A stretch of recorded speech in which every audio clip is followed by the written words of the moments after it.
Hello everyone, welcome to my channel. आज हम लोग वारफरीन के बारे में कुछ उसके निमोनिक्स से जानना पढ़ने जा रहे हैं। क्या है वारफरीन? वारफरीन का कुछ स्पेशल फीचर वारफरीन की निमोनिक्स से ही सीखेंगे। क्या है मेरे फ्रेंड, माय फ्रेंड, वारफरीन क्या है? सबसे पहले वारफरीन क्या है? ये ओरल एंटीकोगुलेंट है। ठीक है, इसके बारे में डिटेल में पढ़ेंगे, लेकिन अभी शॉर्ट में कुछ स्पेशल फीचर एग्जाम के पॉइंट ऑफ व्यू से मेमोराइज रखना है उसका, उसको हम लोग वारफरीन का है निमोनिक से ही सीखते हैं। तो क्या है, क्या देखेंगे? इसके लेटर को डिकोड करेंगे। वारफरीन डब्ल्यू, डब्ल्यू से watch, watch, INR, INR means international normalised ratio. ये क्या होता है? ये प्रोथ्रम्बिन टाइम को मेजर करते हैं। इससे क्या होगा? ब्लीडिंग टाइम मेजर करेंगे। क्यों? क्योंकि ये एंटीकोगुलेंट है, तो इसको नॉर्मल कितना होना चाहिए? 2 से 3 के बीच में, 2 to 3 ये नॉर्मल है। अगर वाल्व है, प्रोस्थेटिक वाल्व है, ये उसमें है तो उसमें 2.5 से 3.5 नॉर्मल होगा। तो हो गया। ए एंटीकोगुलेंट, ये क्या है? वारफरीन एंटीकोगुलेंट है।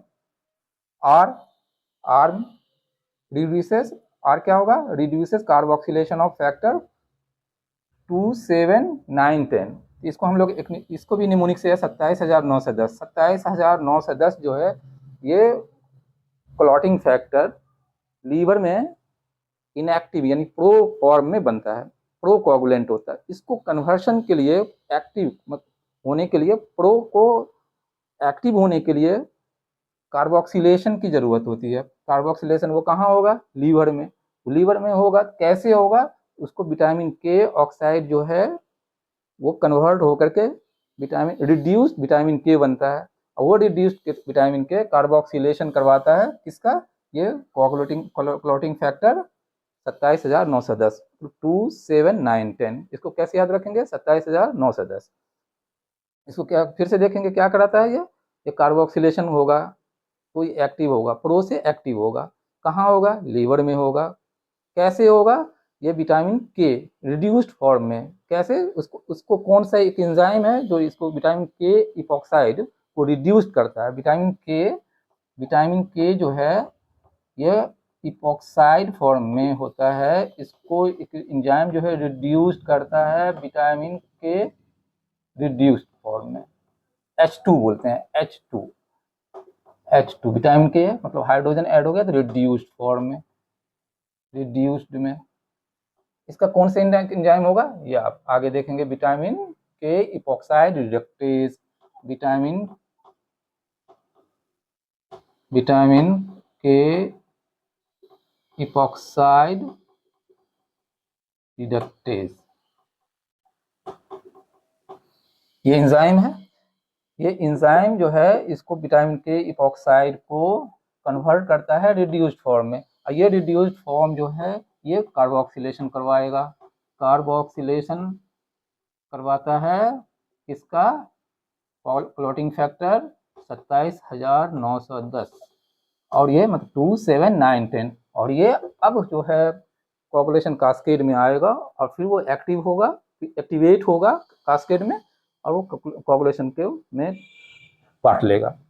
ठीक है, कोगुलेशन में रोल होगा उसका। तो ये क्या होगा? वारफेरिन जो है, वारफेरिन ये एंजाइम को क्या कर देगा? इनहिबिट कर देगा। यही इसका वारफेरिन का हम लोग ने मैकेनिज्म ऑफ एक्शन सीखा।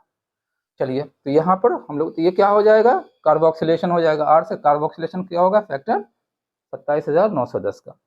ठीक है माय डियर फ्रेंड। चलिए नेक्स्ट देखते हैं एफ। एफ से क्या होगा? एफ से फीटल डिफेक्ट्स होगा।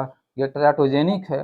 प्रेगनेंसी में प्रेग्नेंट लेडी को अगर दिया जाए तो ये फीटल डिफेक्ट करवाएगा, टेराटोजेनिक है, इसलिए कंट्राइंडिकेटेड होता है प्रेगनेंसी में।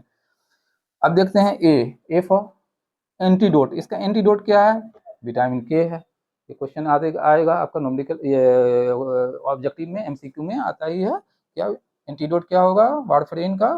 वारफरीन टॉक्सिसिटी का विटामिन के हो जाएगा।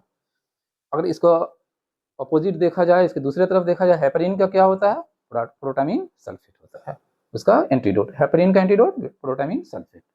चलिए, आर से क्या होगा, रिस्क ऑफ ब्लीडिंग, एंटीकोगुलेंट है, एंटीकोगुलेंट है ज़्यादा, एंटीकोगुलेंट और ब्लीडिंग का चांसेस बढ़ जाएगा। मोस्ट कॉमन और सीवियर भी हो सकता है, most common adverse effect and serious, इसका एडवर्स इफेक्ट क्या होगा वारफेरिन का, ब्लीडिंग होता है, सीवियर ब्लीडिंग होने लगेगा।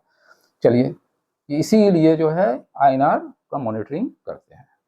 चलिए, आई से क्या होगा my friend, my dear friend, I मतलब इनहिबिशन, इनहिबिटर, वही अभी देखे क्या है इनहिबिट, वारफेरिन इनहिबिट किया vitamin K epoxide reductase enzyme को, विटामिन के इपॉक्साइड रिडक्टेज का ए इनहिबिटर है, I for inhibitor of vitamin K epoxide reductase.